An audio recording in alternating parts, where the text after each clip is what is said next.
If you're a high-income earner making $300,000, $500,000, maybe even over $1 million a year, you've probably heard of the One Big Beautiful Bill. It was Trump's signature tax bill, and it's going to have a major impact on how taxes work going forward. But if you're like most busy professionals, you probably haven't taken the time to really look into how it's going to impact you. And that's completely understandable. You're focused on your work, your family, everything else you have going on. That's why I'm here to break this down for you. But instead of explaining it the way most people do, I'm going to make this directly relevant to you, someone who earns a high income and pays a lot of taxes. Because what matters for you is very different from what matters for someone who makes an average income. So instead of trying to cover everything in this bill, I'm going to break down what actually matters if you're a high income earner, and what, if anything, you should still look at before April 15. And more importantly, what you need to start doing right now if you don't want to be in the same exact position next year. Now, if you're new here, my name is Kenji.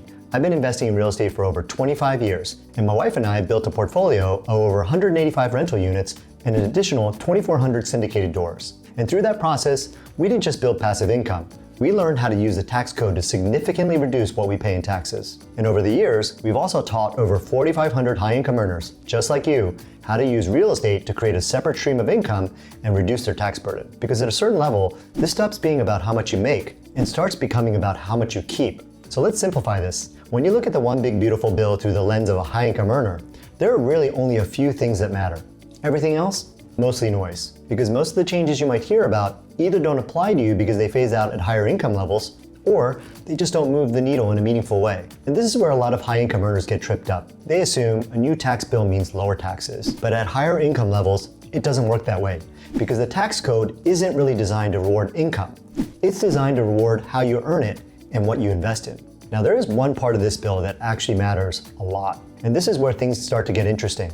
100% bonus depreciation is back. Now, if you're not familiar with what that means, here's a simple version. When you invest in real estate, you're able to take depreciation as a tax deduction over time. But with bonus depreciation, you can accelerate a large portion of those deductions into year one, which means instead of spreading those tax benefits out over many years, you may be able to take a significant portion of it upfront. And for high-income earners, that can make a big difference, because those losses on paper can potentially be used to offset income, if it's structured correctly. This is how my wife and I were able to shelter our multiple six-figure incomes for 7 years in a row and pay zero in federal income taxes. And we've seen this play out at a larger scale too.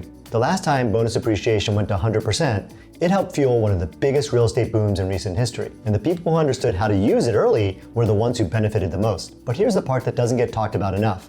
Not everyone can use these benefits the same way, and that's where strategy comes in. Now let's talk about what most people are thinking right now. What can I still do before April 15? And I want to be very clear here. For most meaningful tax strategies, it's already too late. Because tax planning doesn't happen in April. It happens during the year. By the time you're filing your taxes, you're not planning anymore. You're reporting. And this is one of the biggest mistakes high-income earners make. They wait until tax season and then try to find deductions. But here's the reality. When you're a high-income earner, there aren't many strategies that actually move the needle in a big way. A small deduction here or there isn't going to make a meaningful difference when you're making multiple six figures. The strategies that do move the needle, things like buying a rental property, running cost segregation, structuring your income, those needed to happen last year. So by the time you're sitting down with your CPA in March or April, most of the decisions that really matter have already been made. Now that said, there are still a few things you can look at before April 15. You can make sure you maxed out any retirement contributions that are still available to you. You can contribute to an HSA if you qualify. And you'll want to review your return carefully with your CPA, just to make sure you didn't miss anything. Now you might be thinking, these all sound pretty incremental, and you'd be right. They can help a little, but they're not going to fundamentally change your tax situation. Because again, when you're a high-income earner, the strategies that really make a difference don't happen at filing time. They happen months earlier. So while most of what we talked about is too late to impact your 2025 taxes, this is actually the perfect time to start putting a strategy in place that can significantly impact your 2026 taxes. Because if you want next year to look different, you need to start now. And here's the reality. Meaningful tax strategies for high-income earners, the kind that have the potential to shelter multiple six figures, take time to implement. This isn't checking a box on a form. That's only going to get you a small benefit. And this is where one of the most powerful and most accessible strategies comes in, the short-term rental tax strategy. If it's structured correctly, short-term rentals can allow you to generate income and potentially use losses from that property to offset your active income. And one of the reasons this strategy is so powerful is because it's more achievable than most people think. You don't need to focus on real estate full-time. Instead, you need to meet something called material participation requirements, which can be as simple as spending about 100 hours over the course of the year and more than anyone else involved in the property. But here's where the urgency comes in. If you want this to impact your 2026 taxes, you need to have a property purchased and operating before the end of the year. And what I see happen all the time is high-income earners who start looking into this start too late. They wait until the second half of the year or even toward the end of the year, and by then they're rushing, settling for deals, or they run out of time completely. So the window you have right now is actually one of the most valuable parts of this entire strategy, because you have the time to learn the right way, find a good property, and set it up properly. And if you do that, this time next year, you're not just filing your taxes, you're in a position to actually control them. So let me leave you with this. If you're a high-income earner and you're frustrated with how much you're paying in taxes, this bill didn't create that problem. It just makes it more visible.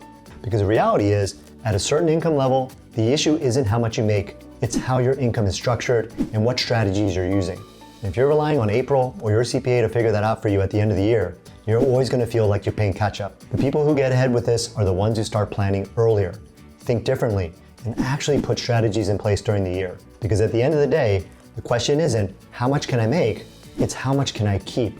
And once you start approaching it that way, you're playing a completely different game. If you're serious about actually implementing this, we created something specifically for high-income earners like you. It's called Accelerating Wealth Short-Term Rental Blueprint.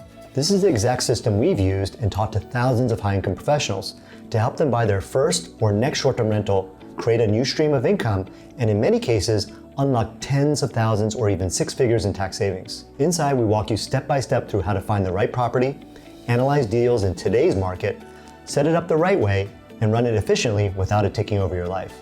Because this isn't about adding more work to your plate, it's about creating leverage so your income actually starts working for you.